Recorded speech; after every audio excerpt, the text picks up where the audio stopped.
would move right on to the doctrine of man, which we'll look at next week. But I thought, since we're doing the series on evangelism right now, it would actually be appropriate to talk a little bit about the God who exists and why we believe in Him. Lots of times when we're sharing our faith, you may be sharing your faith with someone who simply does not believe in God. And it's a little difficult to say, well, the Bible says God exists, and that person may say to you, well, I don't care what the Bible says. I don't care what the Quran says. I don't care what any spiritual book says. And so in order to engage people in a competent way, I think it's good for us to have a little bit of background. There really are good reasons to believe in God. Certainly a great reason is because the Bible said so. There is just no question that's a great reason. But in order to reach those who are yet to see that light, there are some other ways that we can respond. And this is a very biblical thing to do. At the top of your notes, you'll see I have a quote from 2 Corinthians 10:5. And it says, the Apostle Paul writes, and he says, "We destroy arguments and every lofty opinion raised against the knowledge of God." We destroy arguments and every lofty opinion raised against the knowledge of God. And so I want to look at that type of argument this morning and see what are the kinds of things that we can perhaps say to someone who makes the common argument, I don't believe in God, I can't see Him, and you can't prove He exists. So many Christians, I think, are left speechless. At that point, what do you say to somebody? You prove that God exists. Well, you can't really prove He exists. And so what I've done this morning, I'm a little wordy in the notes. And the reason why is because this can be something you can refer to later. You don't have to memorize everything I say this morning, but you take this home, you can see it, and you can see the train of thought that I'm following here. And that's why notes are a little bit more extensive this morning.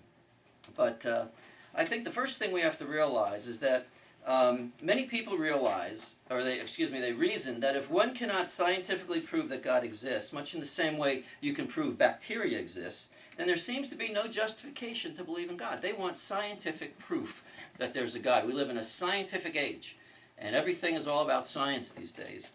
But what those people don't realize is that there are other reasons that justify belief in something besides scientific experimentation. For example, in the legal system, people arrive at a particular belief, which would be the innocence or guilt of the defendant, not based on scientific experimentation, but based on the weight of the evidence presented. The weight of the evidence presented. Very important concept. Evidence. And in the legal system, totally depends on it. So, if God exists, we have to realize that He is a spiritual being. He is a spiritual being, and therefore He cannot be perceived with the physical senses. And He can't be discovered by scientific experimentation. That's only for the material world, the physical world. God is beyond that. So the question is not if God can be scientifically proven to exist, but whether is there any evidence for His existence and whether that evidence is strong enough to warrant belief in Him. And I think that's a great starting point with the person who rejects belief in God and claims that you have to scientifically prove everything. Well, that's just not true in his life. In the legal system, historical investigation, same thing. What's the proof that Julius Caesar actually lived? It's the evidence. It's all about the weight of the evidence. And if there's enough of it, we say, yeah, Julius Caesar existed. And so I think what the Apostle Paul is doing in Romans 1, verse 20, is he's giving a response to this very argument. And so I've quoted it here. And Paul writes in Romans 1:20, he says this, since the creation of the world, God's invisible qualities, like His eternal power and divine nature, have been clearly seen, being understood from what has been made, so that people are without excuse. So we can look at what has been made, that is the creation, and we can see God's qualities in what He's made. And that's what I want to look at this morning. I want to look at His creation, and I want to see what kinds of qualities that we can discern just by looking at what God has made. Hugh Ross is a well-known physicist, Christian physicist, and he wrote a book called The Fingerprints of God. And he talks about creation and how God has left His fingerprints on the universe that He's created. And all we need to do is look a little harder, a little deeper, and we can see his fingerprints on what he's made. Strong evidence that he truly exists. So what I want to do is look at basically 5 areas this morning, and I'm going to go through it pretty quick. And some of this material, if you don't have a scientific background, might seem a little challenging for you, but that's okay. I'm going to try and simplify it as best I can. And if you have any questions, as always, you can follow up with me afterwards. I'd be happy to talk in more detail. But I always keep these 5 questions in mind. I've actually memorized these 5 questions, and when I have a conversation with someone who doesn't believe in God, I want to bring these 5 questions up, or at least some of them, to get that person thinking. You know, maybe they really haven't thought through everything that they believe. And so the 5 questions are this. The first one is, where did the universe come from? Where did all the stars, the world, where did they originally come from? What is the source of their existence? Science does not have a good answer to that question, as it turns out.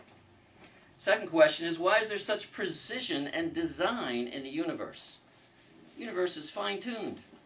How can that be if it's just kind of an accidental explosion? And what is the origin of life? What is the origin of life?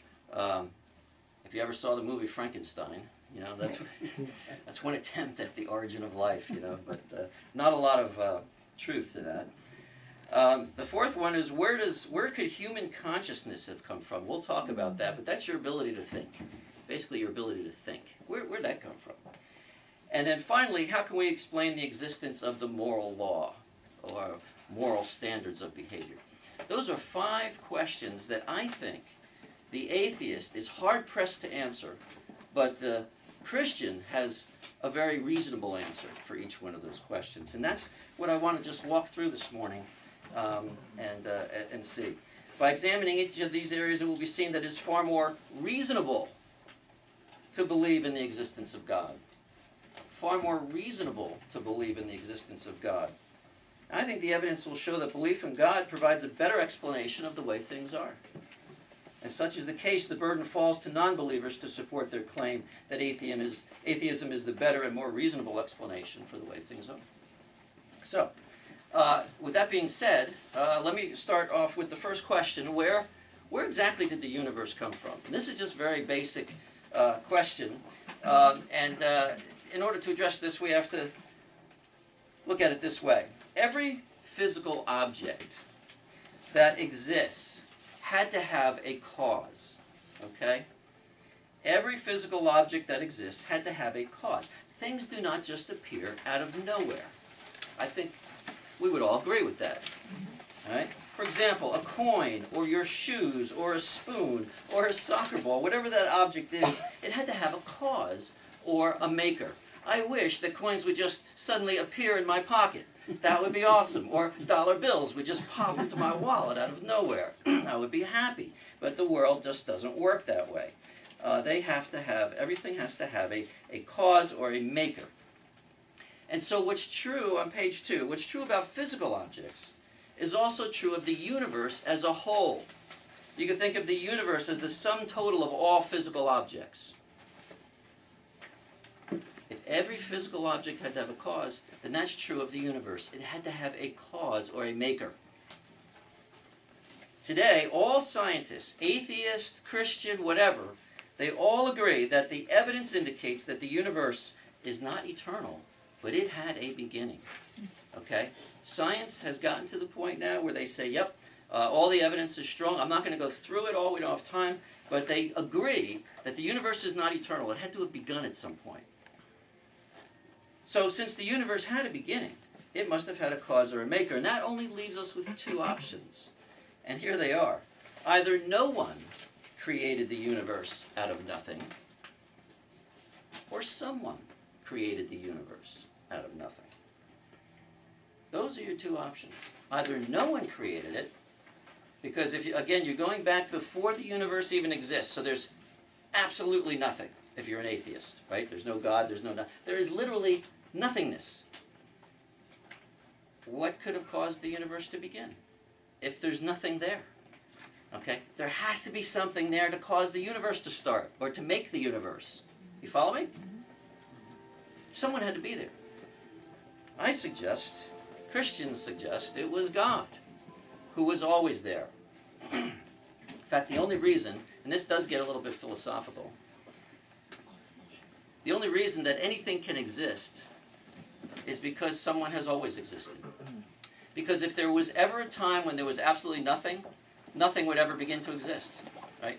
If the atheist is correct, and we go back before the universe and there's absolutely nothing there, what could ever begin to exist? You would always have just nothing, all right?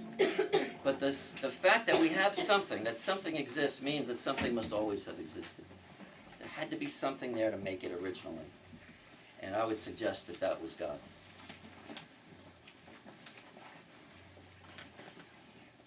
This is often called what's called the cosmological argument, but it's just basically the idea that everything that begins to exist has to have a cause. The universe began to exist, so it has to have a cause.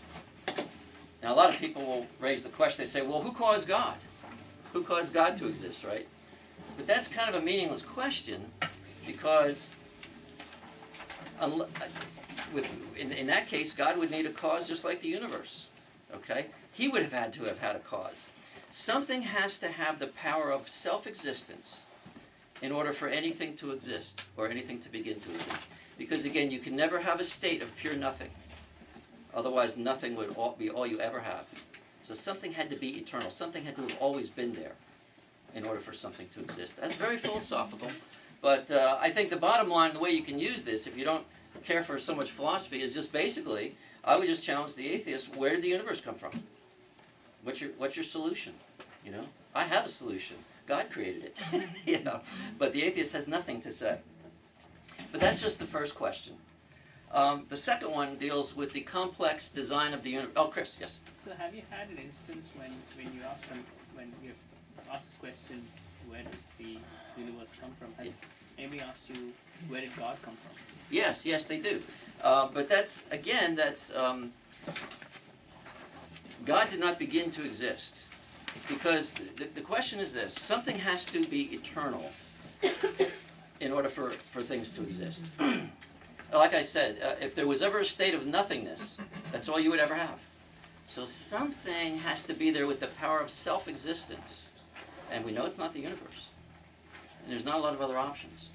So what I would say is that everything that begins to exist has to have a cause, but God did not begin to exist. He was always there. The power of self-existence. He's eternal. That's the only explanation for the universe. Right? Otherwise, if it was just nothing, there would only ever be nothing. So, to me, it leans very heavily, the evidence there, that God has to be there in order to explain why this world is here. But not only does the universe exist, it turns out that it is very complicated. There's a lot of design in the universe. You know, the current theory is that the universe came into existence through the Big Bang, which was basically an explosion of all the matter in the universe was condensed into a fine point. It just exploded into existence. Now, explosions typically do not cause design and complexity, but rather randomness. So the question again becomes, why is there so much complex design? So in number 2 of your notes, genuine complex designs are not the product of blind forces, and they cannot be explained by random chance. They require an intelligent cause or designer. Does that make sense? Complex designs are always the result of a designer. Now let me, I have 2 pictures here to try and help illustrate this a little bit. Got 2 pictures of sand. I don't know how well they came out on your black and white copies. On your left is if you were walking on the beach and you look down, that picture on the left is pretty much, that's the formation of sand that you would see. And there's not a lot of complex design in that formation. And because there's no design in it, we don't need to infer that there was a designer for that formation, right? But if you were walking along the beach and you saw the picture on the right, that's a sand castle, all right? Now you would look at that, and you would infer that somebody made that, right? Because that's just far too complex a design for the blind forces of nature to have created by accident, right? That's not a result of the wind and the rain and erosion. You would say that there's an intelligent cause to this formation because it's so complicated, because there's real design there, right? So you would infer there has to be a designer for that. And I think that's a pretty logical and comfortable thought, right? When we see very complicated things, they require intelligence behind them. But the problem is that our universe displays much more design than the sandcastle. Come on in, folks.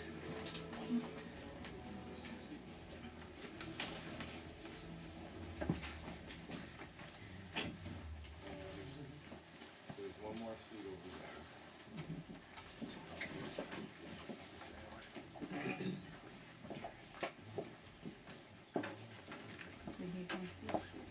The problem that the atheist has is that there's far more design in the universe than there is in that sandcastle. And so if the sandcastle requires an intelligent cause, why not something that's far more complex like the universe? That's really the thinking there. The universe and our world display much more design than a sandcastle. The universe is finely tuned to an incomprehensible degree. And the bullet points are just a couple of examples of what I'm talking about when I say that there's design or fine-tuning in the universe. For example, if you remember your physics class from high school, you have centrifugal force, right? And you have gravitational force. Those are kind of opposite forces. Well, it turns out if they didn't precisely balance each other, nothing could be held in orbit. The Earth would never be in orbit around the sun, and we could not possibly exist. So is that just a coincidence that those forces are equal and balanced? If the Earth axis, it turns out that it's tilted at 23 degrees in order to sustain the required surface temperatures for life. If our planet wasn't tilted, life would not be possible. And none of the other planets have that tilt, right? You see there's no life there. If the distance of the Earth from the sun was altered just 5% either way, life would be impossible for us. See, all these things are they mere coincidences? If the oxygen level in the atmosphere was slightly more, you'd have spontaneous fires. Slightly less, we would suffocate. Our atmosphere is just fine-tuned, just enough for us to survive. If the force of gravity were altered by as little as 1 part in 10 to the 40th power, and that is a very, very, very tiny amount, the moon would either fly off into space or crash into the Earth. So the forces of nature are just perfectly balanced and exactly fine-tuned. And there are actually, more than 100 of these kinds of things that I could list that science has noted to show that there's something about this universe that it's just not it's not the result of a random explosion, but there's actual design and balance and fine-tuning to the entire universe, and especially our world, to sustain life. Now, the odds of all this fine-tuning existing by chance is far too great to be reasonably believed. Just like the sandcastle on the beach. Just far too great to say, well, it's just the result of chance. I suppose it's logically possible that that sandcastle could have been the result of the wind blowing in just the right way and the waves going just the way, but highly unlikely. And the same is true of the universe. Highly unlikely that all this fine-tuning would be an accident. There's a physicist by the name of Robin Collins, and he puts it in perspective when he explains how you would react to him flipping a coin and getting heads 50 times in a row. All right? Let's say he came to you and he flips a coin. Everybody knows either heads or tails. But what would be the chances of getting heads 50 times in a row? Well, he tells you. Here's his quote. He says, you'd know that the odds against that are so improbable, about 1 chance in 1,000,000 billion, that's the odds, that it's extraordinarily unlikely to happen. The fact that I was able to do it against such monumental odds would be strong evidence to you that the game had been rigged. And the same is true for the fine-tuning of the universe. Before you conclude that random chance was responsible, you conclude that there is strong evidence that the universe was rigged, that is, designed. And I think that's a very, very strong argument. When something exhibits a high degree of complex design, there's a designer behind it, every single time. There's no such thing as a complex design without a designer. You can have simple designs, which maybe are the result of accident. Sometimes the clouds blow on a thing, and I say, oh man, I see an elephant, kind of, it's that guy's face or something. Not very complex, okay? I'm talking about the complexity that exceeds that sandcastle. That's why I think that image of that sandcastle is so powerful, because that's not an accident. And when you see things that are more complex than that, got to have an intelligence behind it. And that's what's true of the universe. Well, the third question, the third area of evidence that oh yes, Christian. So, so I guess the atheist argument to this now is like that there are, 25 billion planets, and that eventually one of them would be right. Right? Is that how it goes? Because they keep saying every time they find more and more planets. Well, that's all they can say. Right. But I don't think that helps us because. So what if there's a lot of planets? I mean, you have to explain this one. And in fact, what the going argument now is that they're saying that this is only one of many universes. There's multiple. There's an infinite number of universes, and just by chance, ours happens to be one that's designed. The only problem with that is that there is zero evidence that there's another universe somewhere. Zero. That is simply a response that is reaching for straws. Well, I'm interested in dealing with the evidence. I want to, what we actually can see and what we're actually dealing with. And when that evidence doesn't line up, you find atheists grasping for straws, with theories without evidence, and that's my response. Yeah. I like how you include, or you talk about that like it's impossible for all of this to happen by chance because of the odds, because a lot of design arguments seem to go like we see intelligence in the universe. If we see something in the universe, that must mean that it's a quality of the designer, therefore the designer is intelligent. And that's a fallacy, because there's plenty of things in the universe that the designer is not.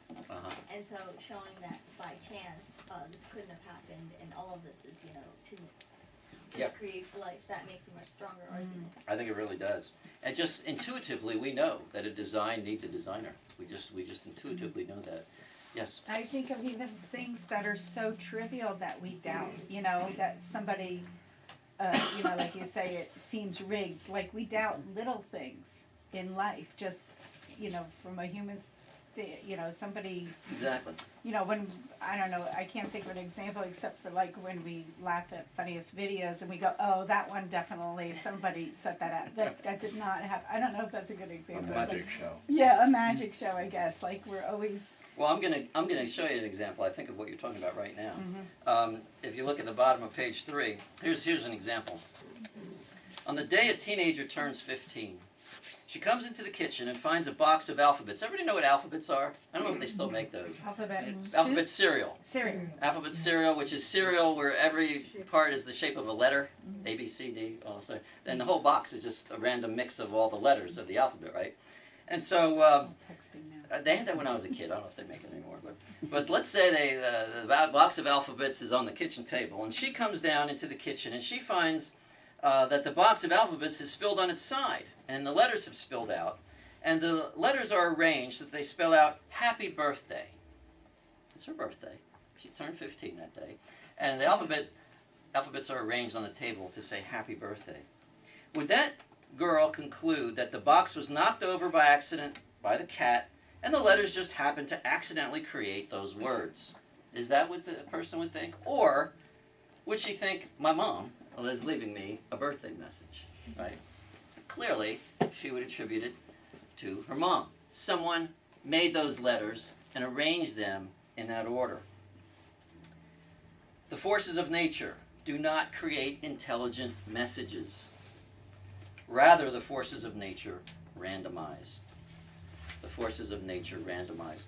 My former professor, Norma Geisler, used this illustration, which I really like, to show us the effect of forces of nature. He said, if you took a box of red, white, and blue confetti and put that in an airplane and flew up to 1,000 feet high, and you dumped that box of confetti out the window, and when it landed on the ground, would that confetti be in the shape of the American flag? Probably not. It's possible, but unlikely. Why? Because the wind blows things around and scatters things, and it's a random heap when it lands.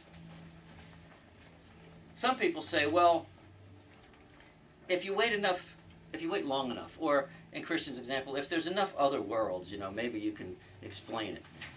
If you wait long enough, maybe the chances are that it would really actually, that confetti would arrange itself. And so Dr. Guy said, okay, you want more time? Instead of at 1,000 feet, fly up to 15,000 feet and dump out the confetti. You think that's going to help your cause? It's going to worsen your cause, because now it has more time to scatter. Yeah. So the forces of nature randomize. That is the principle that is universally observed. If that confetti landed in the shape of the American flag, you would say, wait a minute, there's a trick here. There's something's going on. It's been rigged. Because that is what we always observe. Complex, on top of page 4, complex messages are the result of intention stemming from volition or desire. When you have a complex message, like happy birthday, we'll call that complex, even though it seems simple. It's complex enough. It's not going to come by accident.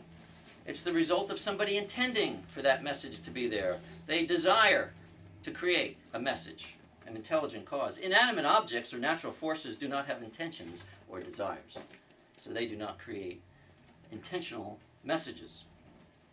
Now I have two examples here from science. The first one is a little easier. We talk about DNA. Everybody knows what DNA is, right? In your cell, DNA. DNA is a tremendous amount of information that is packed into each cell in your body. Now the cell is pretty tiny. You need a microscope to see it. The DNA is a tremendous amount, an incomprehensible amount of information within that cell. Even in the most elementary form of life, which we could say is a one-celled amoeba, that's basically the most elementary form of life. The information in its DNA, if you were to write it all out, would fill 1,000 sets of the Encyclopedia Britannica. That comes to us from atheist Richard Dawkins. All right? That's how much, and I don't mean 1,000, I'm not talking about 1,000 books.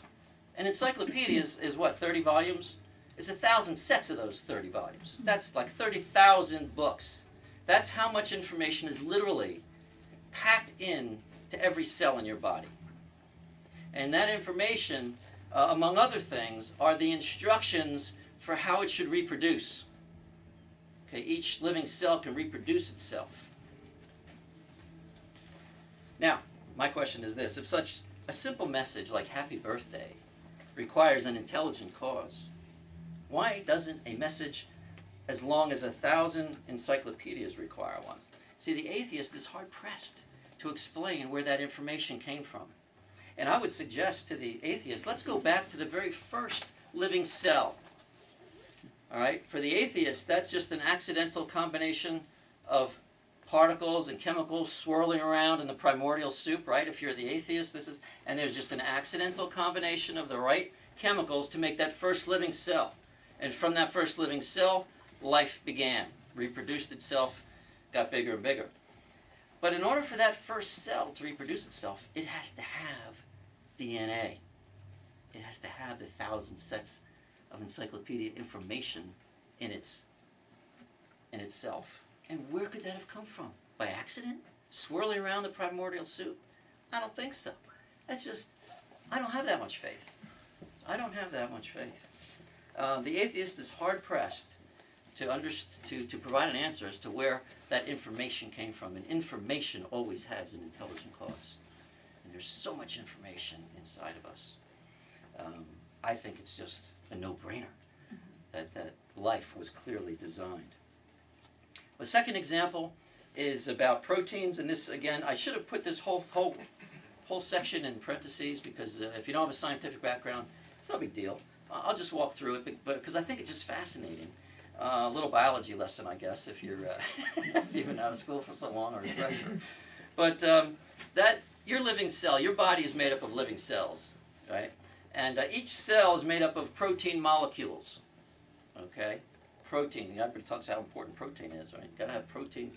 Protein helps your cells, and each protein molecule, getting even smaller, is made up of about 100 amino acids.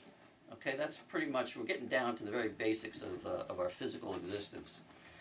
But I thank God for scientists who have figured this stuff out.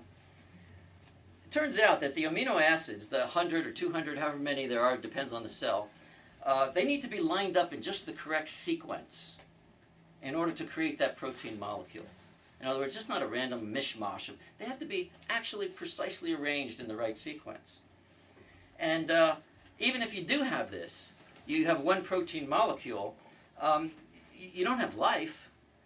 You need about 200 of these protein molecules with just the right functions to combine just in the right way to get one living cell. Okay? So this business about accidental, combination of chemicals, I'm not buying that. There's too much complexity going on. The probability of linking together just 100 amino acids to create one protein molecule, not life, but one protein molecule. The odds against that happening by random chance would be the same as a blindfolded man finding one marked grain of sand in the Sahara Desert. Not once, but 3 times. That's what you're up against. Tremendously unlikely that life accidentally occurred. The more we learn about the complexities of life, the more unlikely that Darwin was correct. We have not evolved, folks. We were created and there's an intelligent cause behind our existence. Atheists claim that life must have begun by random chemical combinations. But life is far too complex to have occurred by accident. It must have had an intelligent cause. It's an absolute must. So, again, a lot of people think that science and Christianity are enemies. Not so. The more we learn about science, the more it points to the existence of an intelligent cause, an intelligent design behind the whole thing. And who else but God could that be? Who else but God could design life? You see what I'm talking about when I say evidence? I mean, if I'm an atheist and this is presented to me, I'm going to think, I just don't have an answer for this. And it seems so obvious that there is a designer. It just seems so obvious that God exists. And we're not scientifically proving he exists. We're just looking at what he's done. We're looking at his fingerprints on what he's made. The fourth area is human consciousness. And to me, this is actually perhaps a stronger argument than any of the others against evolution. Let me explain what I mean by human consciousness. You know what? There's a couple of small chairs there. If you want the tiny chairs, that would... I'm sorry, I'm sitting in a little chair.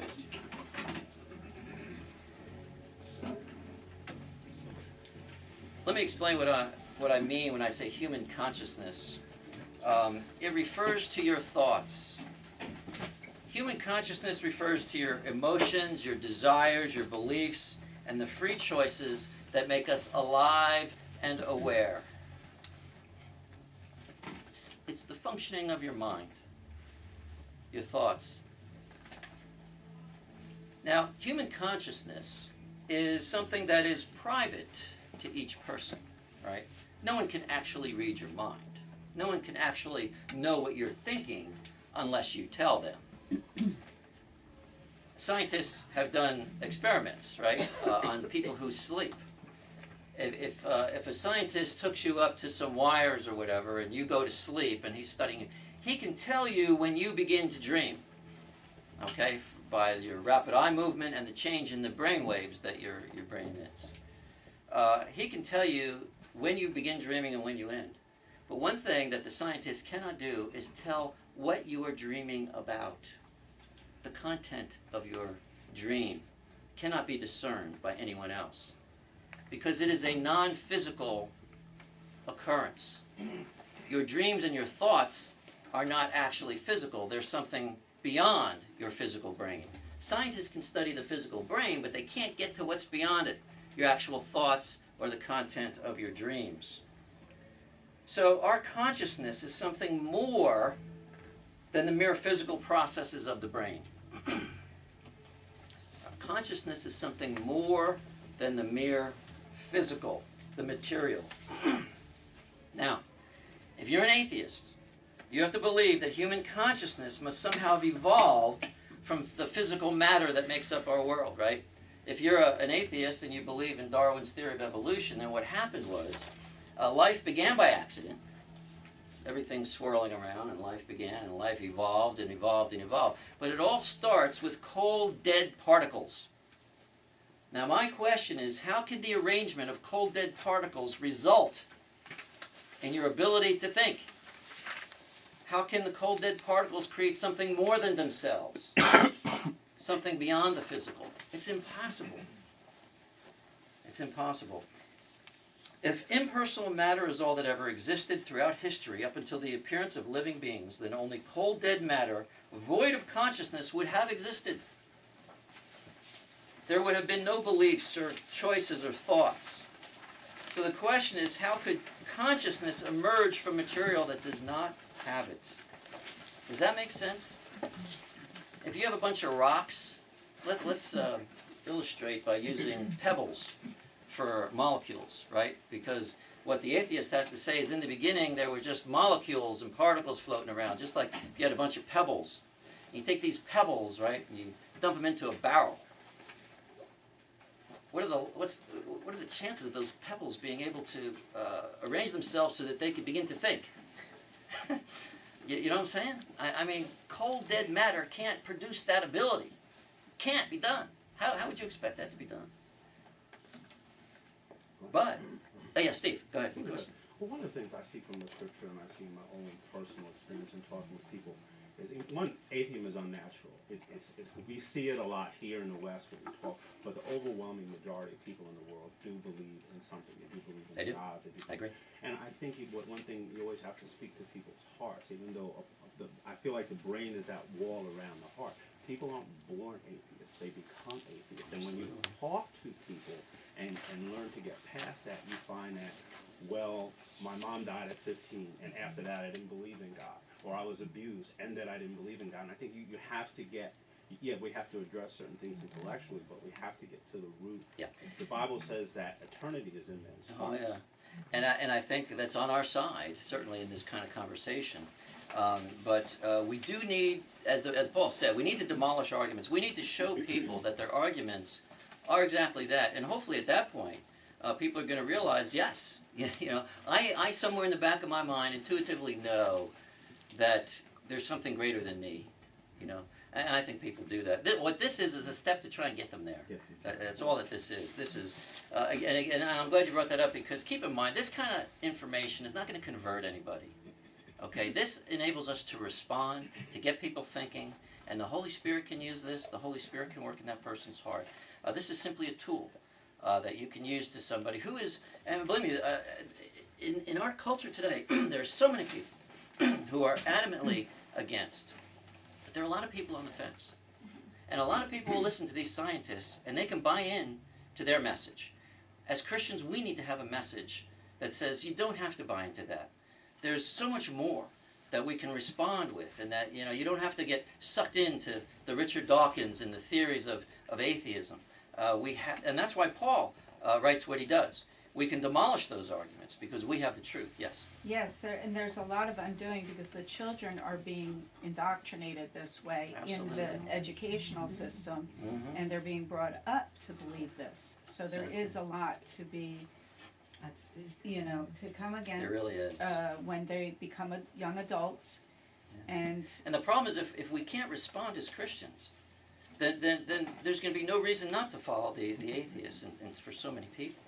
But we do have a response, and that's why I say I thank God for the scientists that are involved in science, and those who are not afraid to say, wait a minute, the evidence isn't pointing to an atheism worldview, it's pointing to a God who exists. And as I said, the more we look at the universe, the more we can see God's fingerprints. And we just know that intuition, yes, it's true. There really is a cause to everything. I really, there's something so much bigger than good me, news. and I need to find out about that. Exactly. So the final bullet point that I have here is simply, believers understand God as personal and having a mind. God has a consciousness. He has awareness and desires, and He makes choices. The fact that human beings have these things as well is best explained that they have derived from God. The consciousness from the conscious. By endowing humanity with our conscious minds, God has graciously given us something of himself. So I think it's far more reasonable to believe that human consciousness originated from a living, transcendent consciousness than from cold, dead matter. You see, it makes much more sense that our ability to think has come from a being who has that ability himself. And he created us, he gave us something of himself and our ability to think. I think that's more reasonable than cold, dead matter somehow evolving into thinking creatures. Yes? You had directed us to a book a few years ago, The Language of God by Dr. Francis Collins. Okay. And he was the physician at NIH who came to know the Lord through science. Yes. And everything you're speaking about, if anyone's interested, Oh, that okay. was a phenomenal book. Great. Mark read it, and then it took me a little while. That's like not my way my brain thinks, but that was phenomenal. Yeah. And speaks to what you're He's an speaking example about. of a scientist who looked at the evidence Yeah. and What changed was his the mind. name? It's called The Language of God by Dr. Francis Collins. Yeah. Good to know. Thank you. The final area that I wanted to look at is not really so much in science, but we're going to shift gears and kind of go to philosophy now. And I want to talk about the moral law, or what is sometimes referred to as moral or absolute moral standards. Standards of behavior is what I'm talking about there. So let me explain this. And there are different versions of this. I like C.S. Lewis's version. That's the one I'm going to share with you. But it goes this way. Across time, that's throughout history and throughout cultures, in other words, everywhere in the world, there's been general agreement on the standards which constitute moral or right behavior. Okay? In other words, there's general agreement in the world on what is right. What's the right thing to do? What's the morally correct thing to do? Now, sometimes this is expressed in different ways. Let me give you just a simplistic example. Everybody, pretty much in every culture throughout history, realizes that it's proper when you meet someone to greet them appropriately. To greet them. Now, people greet each other in many different ways. Here in the United States, we tend to shake hands. If you go to Europe, they kiss you on the cheek. If you go to Japan, they bow. And so we express this in different ways, but basically it's the same principle. It's proper to greet somebody appropriately. When you meet somebody for the first time, you don't whack them in the face. I mean, that's just not, we would say that's not right. Yeah. Everybody knows that, and everybody agrees. I don't know of any cultures where you just smack somebody the first time you meet them. Hey, I really like you. It doesn't happen. We just kind of know intuitively what's right. Now, these standards are written on people's hearts, giving us a fundamental sense of right and wrong. These standards, or this knowledge that we have, tells us that it's better to do good than evil. It's better to help than to hurt. It's better to love than to hate. It's better to be brave than to be a coward. We just kind of know this. You don't even have to be taught it. You just sort of know it. And everybody, everywhere, seems to agree. And these kinds of things are called absolute moral standards or the moral law because they apply to everyone, everywhere.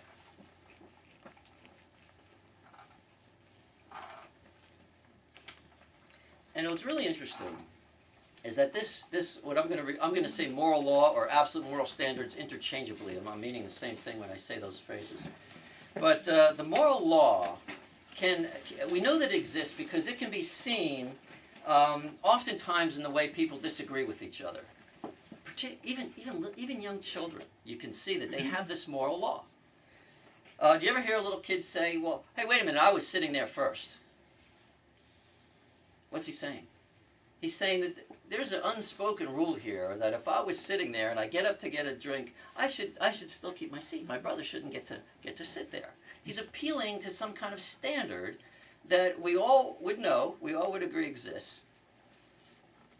You hear sometimes, excuse me, but there's a line here, right? You stand in the grocery store, somebody cuts in front, Yeah. Now, no one went to school to learn grocery line standing, 101, okay? But we just agree that, that's not right.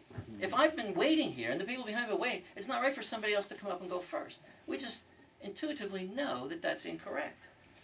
It's just kind of in our hearts from the get-go. Or you hear someone says, please don't interrupt. What are we saying? It's wrong to interrupt somebody. And when I say please don't interrupt, no one's going to argue with me and go, wait a minute, it's perfectly okay to interrupt somebody. You're completely wrong. We can all interrupt each other. No one ever says that. We all kind of realize that it's impolite to interrupt somebody. Why did you give, the last one I like, why did you give her more than me?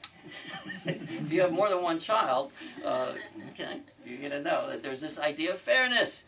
I'm a child equal to my sibling. If she gets something, I should get something, right? So we can hear that we all this sense of right and wrong, yeah. Aren't there still some people who diverge from the moral standard? Yes. Well, let me just explain that. Hold that question, because I'm going to get there, because not everybody complies with it. So just hang on for a second. The other thing that we can tell that the moral law is there is that people tend to be so uncomfortable when they violate these standards of right behavior that they give excuses as to why it's not their fault. Right? See, we're really uncomfortable when we violate these standards. And so as a result, you hear things like, I know I promised to be there, but something really important came up. See, we know we should keep our promises. And when we break a promise, there's always an excuse that follows it. Right? Because we don't want to say I broke it just because I felt like it. I wanted to come and help you, but I had car trouble. Now I know it's right that I should come and help you, but I had a good reason that I wasn't there. I'm sorry I stepped on your foot. I wasn't watching where I was going. We know it's wrong to step on people's feet. We don't like to step on people. So you make them an excuse. Oh, I wasn't watching. I'm sorry. So the moral law, I think, clearly exists. We all know that the standards of right behavior are there. The moral law is most clearly revealed in our reactions, how we feel when we're treated unfairly. I use the grocery store line. We all know that it's wrong. Somebody cuts in line. But there are somebody who deny that these absolute moral standards exist.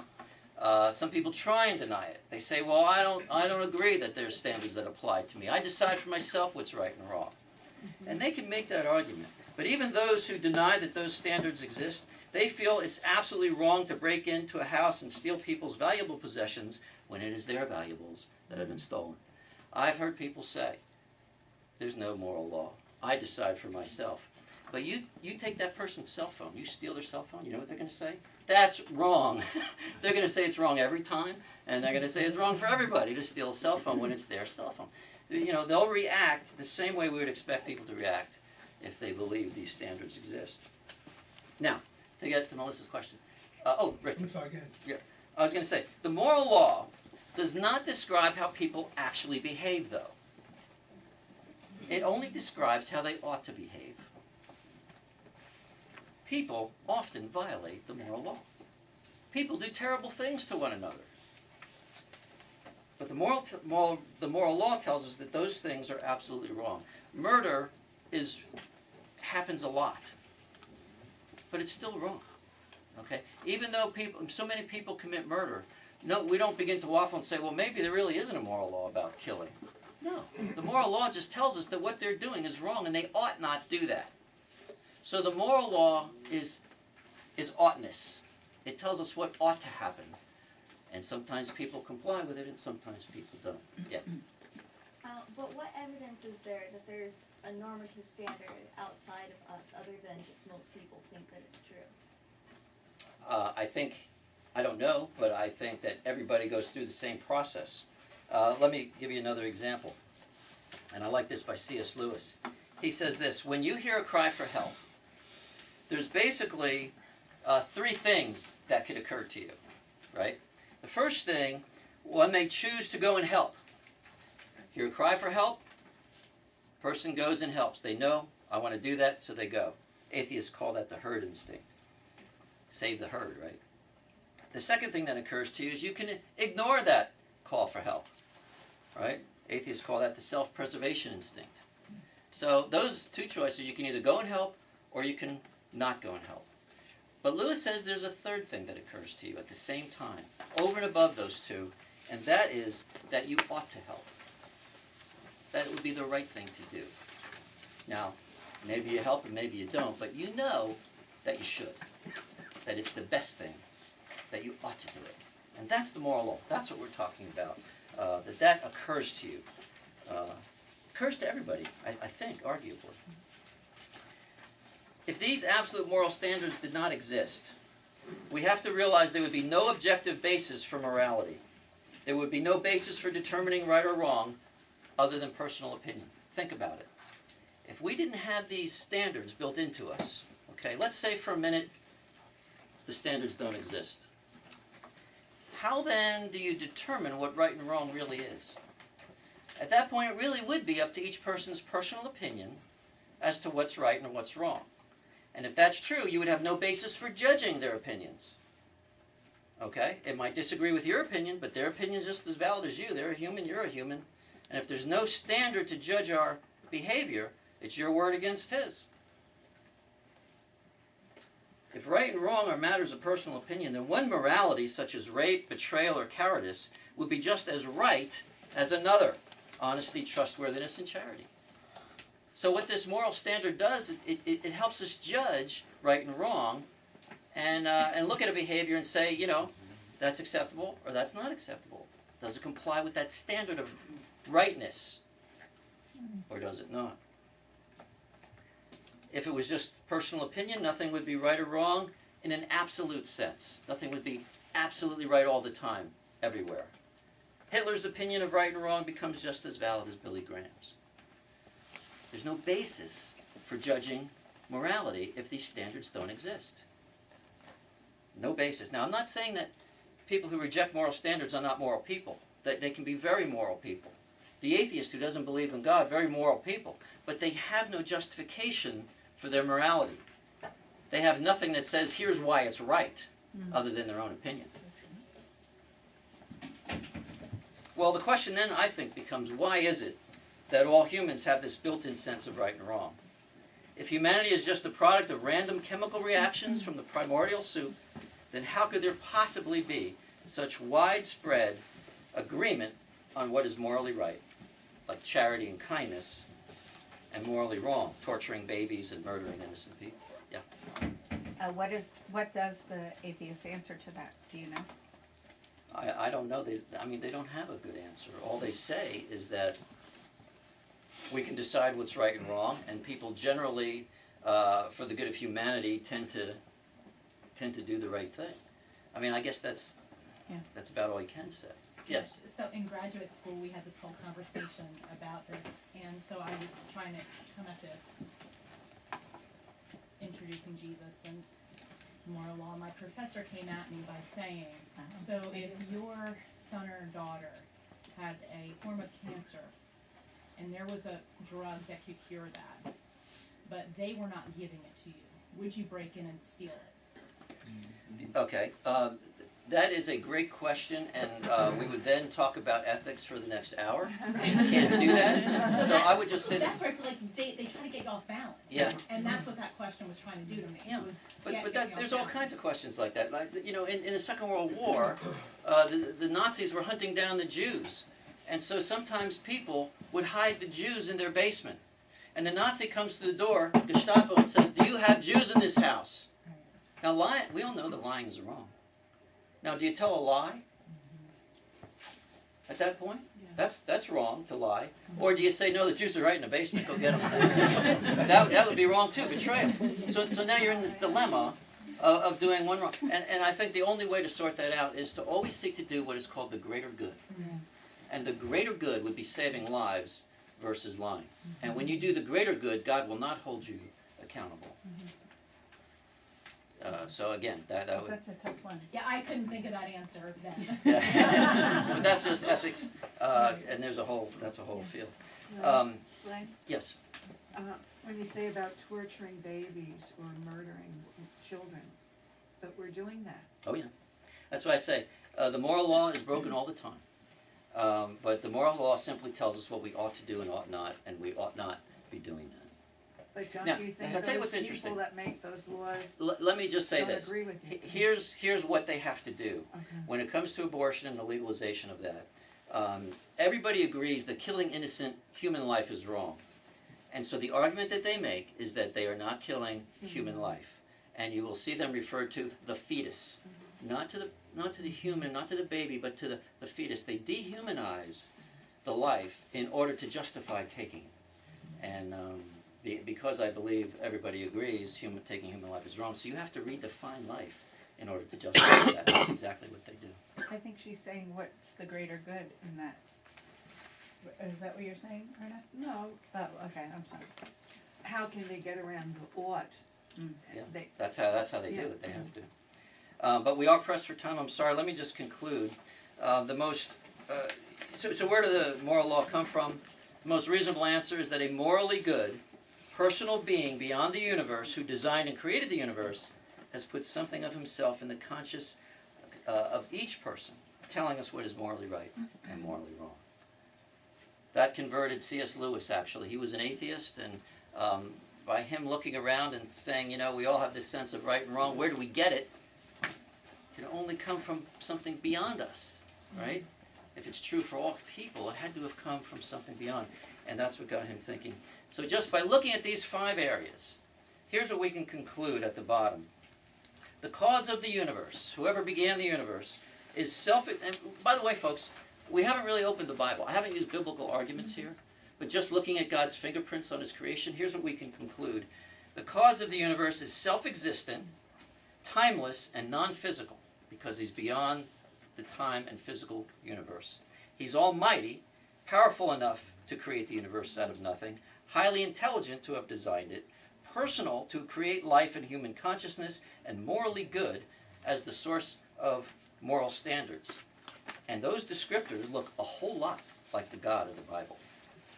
So just by following Paul in Romans 1:20, by looking at what has been made, we can conclude that God exists, and the God that exists is the God of the Bible.